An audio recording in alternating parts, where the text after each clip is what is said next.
नमस्कार प्रेक्षकांनो, ठरलं तर मग मालिकेच्या आजच्या म्हणजेच 8 एप्रिलच्या भागात आपल्याला एक जबरदस्त असा ट्विस्ट पाहायला मिळणार आहे. पण त्याआधी जर तुम्ही माझ्या चॅनलवर नवीन असाल तर चॅनलला प्लीज सबस्क्राईब करा. तर प्रेक्षकांनो, आता आपण पाहतो की प्रिया ही किचनमध्ये असते व मनातच म्हणत असते, आज सायलीने माझा खेळ जवळजवळ संपवलाच होता आणि आता नवऱ्यासाठी जेवणाचं ताट घेऊन गेली आहे. नवऱ्यासोबत जेवायचं आहे का? मग काळोखात जेव, असं ती मनातच म्हणते.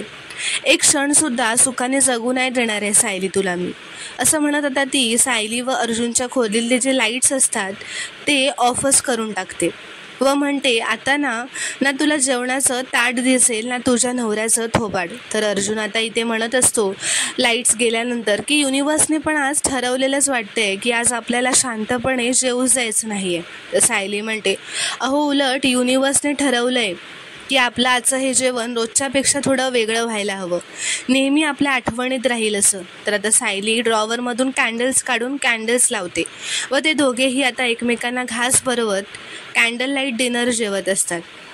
तर आता इथे दुसरीकडे रविराज प्रतिमा आणि सुमनला विचारत असतो की तन्वी काय म्हणाली. तर प्रतिमा आता ते सगळं आठवत असते जे प्रियाने तिला खोटं सांगितलेलं असतं की ती घरी येऊन गेली आहे आणि तुला आठवतच नाही आहे. हे सगळं आता सुमन रविराजला सांगते. तर रविराज आणि नागराज खूपच शॉक होतात. प्रतिमा म्हणते, अहो मी हळूहळू सगळं विसरून जाईन का हो? तर आता रविराज म्हणतो, अजिबात नाही, थांब मी लगेचच डॉक्टरांशी बोलून घेतो. व तो आता डॉक्टरांना फोन लावतो. तर आता ते उद्या डॉक्टरांना भेटायला जाणार असतात, त्यांनी अपॉइंटमेंट घेतलेली असते. तर आता दुसरीकडे महिपत हा दामिनी देशमुखला रात्रीचा दारू पिऊन भेटायला आलेला असतो, तिच्या ऑफिसमध्ये आलेला असतो. तो तिला हे सांगायला आलेला असतो की जेलमध्ये साक्षीला कसा त्रास देत आहेत. तर दुसरीकडे आता इथे सायली अर्जुनला विचारत असते, राग गेला ना हो तुमचा आता? तर अर्जुन हो असं म्हणतो, पण पुन्हा असं काही व्हायला नको. मला माहिती आहे तुम्ही हे सगळं आपल्या केससाठीच करताय, पण आपल्याकडून असं काही व्हायला नको ज्याने आपल्या केसमध्ये रिस्क वाढेल. तर सायलीसुद्धा म्हणते, मला याचं भान ठेवायलाच हवं, खरंच माझी आज चूक झाली, मला माफ करा. तर अर्जुन म्हणतो, माफी मागू नका, पण यापुढे मला विचारल्याशिवाय काही करू नका तुम्ही. आता जे पण करायचं आहे ते आपण एकत्र करूयात आणि मग असं एक पाऊल पुढे जात मी साक्षीला खुनासाठी जेलमध्ये कसा पाठवतो ना ते बघाच तुम्ही. तर आता इथे दुसरीकडे महिपतने साक्षीचा जेलमध्ये कसा छळ करतायत हे सांगितल्यानंतर दामिनी म्हणत असते, आता तुम्ही घरी जा आणि उद्या सकाळी यायचं इथे आणि तुमच्या मुलीला जेलमधून काढण्याची पहिली पायरी आपण चढणार आहोत. आपण उद्या मला डायरेक्ट पोलीस स्टेशनमध्ये भेटायचं. या लेडी कॉन्स्टेबलने जो मूर्खपणा केला आहे ना तो आपल्या पथ्यावर पडणार आहे. आपल्या यशाची पहिली पायरी चढणार आहोत उद्या आपण. अशीच एक पायरी चढत साक्षीला मी या सगळ्यातनं कशी सोडवते ते बघतच राहतो मी. तर आता इथे दुसरीकडे कल्पना पूर्णाजीला रामनवमीची तयारी कशी करायची, काय पदार्थ बनवायचे हे विचारत असते, पण पूर्णाजीचा लक्षच नसतो. ती म्हणते, सण कशासाठी साजरे करायचे ग कल्पना? सगळ्या कुटुंबाने एकत्र यावं म्हणूनच आपण करतो ना, पण इथे आपल्या कुटुंबाचे तुकडे झालेत. तर प्रिया म्हणते, घरच्या काही माणसांना तेच तर हवंय पूर्णाजी, असं ती सायलीला टोचूनच बोलते. तर पूर्णाजी म्हणते, अगं मी तुझ्या बाबांबद्दल बोलते, आपलं नातं कायमचं संपलंय असं सांगून गेलेत ते, म्हणजे यापुढे घरातला कुठलाही सण अपुराच राहणार ना गं. तर आता कल्पना म्हणते, आपण त्यांना रामनवमीला बोलवलं तर ते येणार नाहीत पूर्णाई, मग आपण प्रतिमाला बोलूयात ना.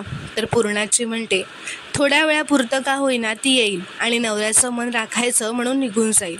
तिची बिचारीची ओढाताण होते ग, त्यांच्या आठवणीने जीव तुटतो माझा, असं म्हणत पूर्णाजीच्या डोळ्यात पाणी आलेलं असतं. तर आता प्रिया नाटकच करत म्हणते, पूर्णाजी तुला याचा एवढा त्रास होतोय तर विचार कर माझं काय होत असेल. मला तर हक्काने माहेरीसुद्धा जाता येत नाही आहे. रात्री झोपले ना की मला असं बाबा म्हणताना दिसतात की मी तुला मेलोय आणि मग मला दचकूनच जाग येते. तर कल्पना म्हणते, तन्वी अगं तुझ्यासाठी आम्ही आहोत ना, तू नको काळजी करूस, तुझ्या बापांचा राग लवकरच शांत होईल. तर त्यावर पूर्णाजी म्हणते, आणि तोपर्यंत मी राहिलेच नाही तर कल्पना म्हणते, पूर्णाई याव नका ना असं अभद्र बोलू. तर पूर्णाजी म्हणते, या उतार वयात मला माझ्या घरातली माणसं तुटताना बघायला लागतायत असं नव्हतं वाटलं ग. तर आता सायली मनातच म्हणत असते, सायली किचनमध्येच असते, तिने हे सगळं ऐकलेलं असतं. ती म्हणते पूर्णाजीच्या डोळ्यात असं पाणी नाही बघू शकत. काय केलं म्हणजे रविराज काकांचा राग जाईल. तर आता इथे दुसरीकडे प्रतिमा रविराजला नाश्ता वाढत असते व म्हणते की तुम्ही आज घरीच आहात ना असं विचारते. तर रविराज काही उत्तर देत नाहीत. तर सुमन म्हणते, भाऊजी वहिनी तुम्हाला काहीतरी विचारतायत, बोला ना त्यांच्याशी. तर रविराज म्हणतो, काल प्रतिमाने स्वतःला कोंडून घेतलं म्हणून मी तिच्या काळजीपोटी बोललो, पण याचा अर्थ माझा तिच्यावरचा राग गेलाय असं होत नाहीये. तर सुमन म्हणते, अहो भाऊजी अशाने वहिनींची तब्येत आणखी बिघडेल हो. तर रविराज म्हणतो, मी माझ्या बायकोची बरोबर काळजी घेतोय, म्हणूनच तर मी डॉक्टरांची अपॉइंटमेंटसुद्धा आज घेतली आहे. सुमन तुझ्या वहिनीला सांग सगळं आटपून तयारी करायला. तर प्रतिमा आता तयारी न करता तिथेच त्यांच्या बाजूला डायनिंग टेबलवर येऊन बसते आणि म्हणते, सुमन ज्यांना माझ्याशी नीट बोलण्याची इच्छा नाही आहे त्यांनी माझ्या तब्येतीची काळजी करण्याची काहीच गरज नाही आहे, त्यामुळे मी कुठेही येणार नाही. तर रविराज आता तिला म्हणतात, उगाच लहान मुलांसारखं वागू नकोस प्रतिमा. तर प्रतिमा म्हणते, सुमन आता लहान मुलांसारखं कोण वागतंय ग, मी की हे. तर सुमन म्हणते, तुम्हा दोघांच्या भांडणात वहिनींच्या प्रकृतीची हेळसांड नको व्हायला. तर नागराज म्हणतो, मीही वहिनींच्या बाबतीत खूपदा नोटीस केलंय दादा की त्यांचं विसरण्याचं जास्तच वाढलंय. मलाही वाटतं की त्यांचं एकदा चेकअप केलंच पाहिजे. तर प्रतिमा म्हणते, आपण माणूस आपलं जर माणूस आपल्याशी चांगलं वागत नसेल तर तब्येत जपून काय करायचंय. तर रविराज म्हणतात, आपलं माणूस, अगं परस्पर आपल्या मुलीचं लग्न लावून दिलंस तेव्हा कुठे गेलं होतं हे आपलं माणूस. ते म्हणतात, तन्वीच्या लग्नाबाबतीत तूच मला अंधारात ठेवलंस ना, तेव्हा सर्वात जास्त दुःख झालं होतं मला. तयार होऊन ये, आपल्याला निघायचंय असं म्हणत ते तिथून निघून जातात. तर आता इथे दुसरीकडे सुभेदारांकडे राम जन्माच्या पूजेची तयारी चालू असते. सायली सगळी तयारी करायला मदत करत असते. प्रिया पूर्णाजी व कल्पनासोबत गप्पा मारत म्हणत असते, असे सण साजरे करायला किती मजा येते ना गं पूर्णाची. पूर्णाची म्हणते, अगं हो, पूर्वी ना मीच हे सगळं करायचे, साजरं करायचे. मग कल्पना आली आणि सगळी पूजेची तयारी ती करायला लागली, कारण घरच्या सुनेने करायचं असतं ना. तर आता कल्पना म्हणते, सायलीकडे बघूनच म्हणते टोमणे मारत की तन्वी यावेळी ना सगळी तयारी तूच कर. ती म्हणते की नको त्या लोकांनी हात लावायला नको ना उगाच. तर प्रिया मनातच म्हणते, म्हणजे नक्की काय करायचंय मी, ही बाई कौतुकाच्या नावाखाली मला कामच सांगत असते. तर पूर्णाची प्रियाला विचारते, करशील ना गं. तर प्रिया म्हणते, हो ना नक्कीच करेन, मला खूप आवडेल करायला. पण कल्पना म्हणते, तन्वी तू पुरणपोळ्या नाही केल्या तरी चालतील हा, असं तिच्यावर हसतच म्हणते, कारण तिने मागच्या वेळी पुरणपोळ्या नीट केलेल्या नसतात. तर कल्पना म्हणते, मग तू दुसरं काय करशील बरं पदार्थ. तर प्रिया म्हणते, ते मी नाही का त्या दिवशी आईकडून गोडाचा शिरा शिकून आले, तसंच तिच्याकडून काहीतरी गोडाचा पदार्थ शिकून येते.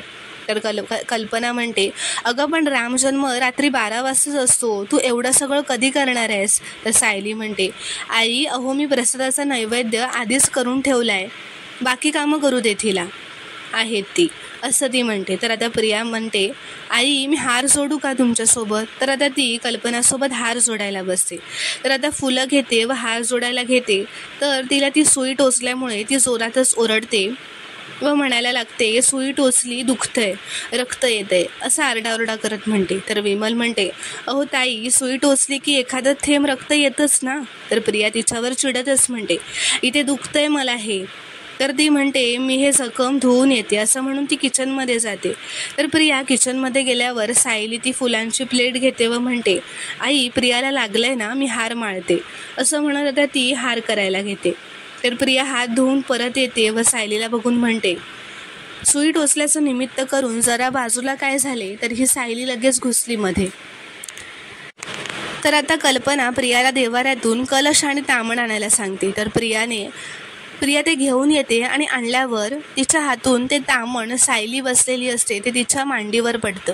सायली म्हणते, अगं सांभाळून. तर पूर्णाजी तिला म्हणते, तन्वी अगं सांभाळून करायची सगळी कामं. तर प्रिया म्हणते, अगं पूर्णाजी मी ते सांभाळूनच करत होते, पण ते हाताला लागलंय ना म्हणून हातातून निसटलं. तर आता कल्पना तिला म्हणते, तन्वी तू ये इथे बस बघू माझ्या बाजूला. तर आता सायली रामजन्माची पाळणा सजवायची सगळी तयारी करत असते. तर आता सायली व घरातले सगळे हात जोडून देवाला ओवाळून घेतात. इथे ऑफिसमध्ये दुसरीकडे अर्जुन म्हणत असतो, दामिनीशी एकदा तरी बोलायलाच हवं. तर तो तिला आता फोन लावत असतो, पण ती त्याचा फोन उचलत नसते. म्हणून तो चिडतो व तेवढ्यातच तिथे चैतन्य येतो. तो म्हणतो, काय झालं, तू एवढा पॅनिक का होतोयस अर्जुन? तर अर्जुन म्हणतो, ही दामिनी, मी म्हटलं काहीतरी पॉझिटिव्ह नोटवर ही केस चालू करूयात म्हणून थोडंसं बोलायचं म्हटलं तर ती माझा फोनच घेत नाही आहे. तर चैतन्य म्हणतो, अरे कशी घेईल ती तुझा फोन अर्जुन? ती आपली ओपोनंट आहे, आपल्याला कोर्टाबाहेर पण भेटणार आहे का ती? तर अर्जुन म्हणतो, पण मग ती आपल्या केसबद्दल काय विचार करते हे आपल्याला कसं कळेल? तिच्या डोक्यात काय चाललं आहे याचा अंदाज कसा येईल आपल्याला? तर चैतन्य त्याला शांत बसायला सांगतो. तो म्हणतो, तिच्या डोक्यात काय चाललं आहे हे जाणण्यासाठी आपण मॉक ट्रायल्स करूया. असं समज की मी अर्जुन सुभेदार आहे आणि तू दामिनी देशमुख आहे. तर साक्षीला बाहेर काढण्यासाठी तू सगळ्यात पहिली गोष्ट काय करशील दामिनी देशमुख म्हणून? तर अर्जुन म्हणतो, मी हा स्टडी करेन की अर्जुन सुभेदारने साक्षीला जेलमध्ये कसं पाठवलं. तर चैतन्य म्हणतो, करेक्ट. आता तू नेक्स्ट स्टेप काय करशील? तर अर्जुन म्हणतो, आता मी साक्षीला जाऊन भेटेन जेलमध्ये आणि साक्षीला कोणी त्रास देतं आहे किंवा अनफेअर वागतं आहे का याचे प्रूफ शोधेन, किंवा कोणाला तरी पैसे देऊन असं तो म्हणतच असतो. नंतर तो म्हणतो की नाही हे नाही, असं होऊ शकत नाही. दामिनी अशी बाई आहे ना की मी ती असल्याचं प्रिटेंडसुद्धा करू शकत नाही. तर आता दुसरीकडे इथे पूर्णाजी म्हणते, चल 12 वाजतच आले, तन्वी आता पाळण्याची दोरी हातात घे. तर विमल म्हणते, पूर्णाई, रामजन्माच्या वेळी पाळणा गायचा असतो ना? अच्छा, म्हणजे यावेळी तन्वीताई गाणार आहेत का? तर प्रियाचा चेहरा लगेच पडतो. तर कल्पना म्हणते, पूर्णाई, पाळणा आता तुम्हालाच गावा लागेल. तर पूर्णाई म्हणते, अगं नाही, मला जमत नाही आता, तुला माहिती आहे ना. तर विमल म्हणते, मग सायलीताई आहेत ना, म्हणजे कृष्ण जन्माच्या वेळेला त्याच तर पाळणा गातात, तेव्हा अगदी कान आणि मन तृप्त होऊन जातं. तसंच आजही त्यांचा सुरेल आवाज ऐकून प्रभू रामचंद्र प्रसन्न होऊन जातील. तर आता पूर्णाची म्हणते, कल्पना, आपल्याकडे दुसरा कुठला पर्यायसुद्धा नाही आहे. ती सायलीला म्हणते, तू पाळणा गातेस म्हणून पाळण्याची दोरी तुझ्या हातात आहे, पण हा मान आम्ही तुला स्वइच्छेने देतोय असं नाही आहे, हे लक्षात ठेव. आता इथे कोणी गाऊ शकत नाही म्हणून हा मान तुला मिळतोय. तर सायली आता खूपच खुश होते, कारण पाळण्याची दोरी तिच्या हातात दिलेली असते आणि ती खुश झालेली असते. तर आता सायली राम जन्मला ग सखे राम जन्मला हा पाळणा गायला लागते. आता पाळणा म्हणून झाल्यावर सगळे हात जोडतात. सायली म्हणते, श्रीरामा, आता रविराज काका आणि या घरामधली दरी तूच मिटव, त्यांचा राग घालवण्याचा मार्ग तूच सुचव मला. तर आता सायलीला एक आयडिया आलेली असते. तर मित्रांनो, पुढील भागात आपण पाहणार आहोत की सायलीने प्रतिमा आत्याला फोन करून ती असं सांगते की आज संध्याकाळी सगळ्या सुभेदारांना तुमच्या घरी यायचं आमंत्रण द्याल का तुम्ही प्रतिमा आत्या? मला माहिती आहे रविराज काकांना हे अजिबात आवडणार नाही, पण तरीही माझ्यासाठी हे एवढं कराल का? तर आता प्रतिमाने कल्पनाला फोन केलेला असतो व संध्याकाळी सगळ्या सुभेदारांना घरी बोलावलेलं असतं आणि तिथे सायली ही एक कीर्तनकारासोबत कीर्तन करणार असते आणि तिथे दोन्ही सुभेदार व किल्लेदार कुटुंब एकत्र आलेले असतात. तर मित्रांनो, पुढच्या भागात काय घडणार हे पाहणं खूपच इंटरेस्टिंग ठरणार आहे. व्हिडिओ आवडल्यास कॉमेंटमध्ये नक्की कळवा व चॅनलला प्लीज सबस्क्राईब करा.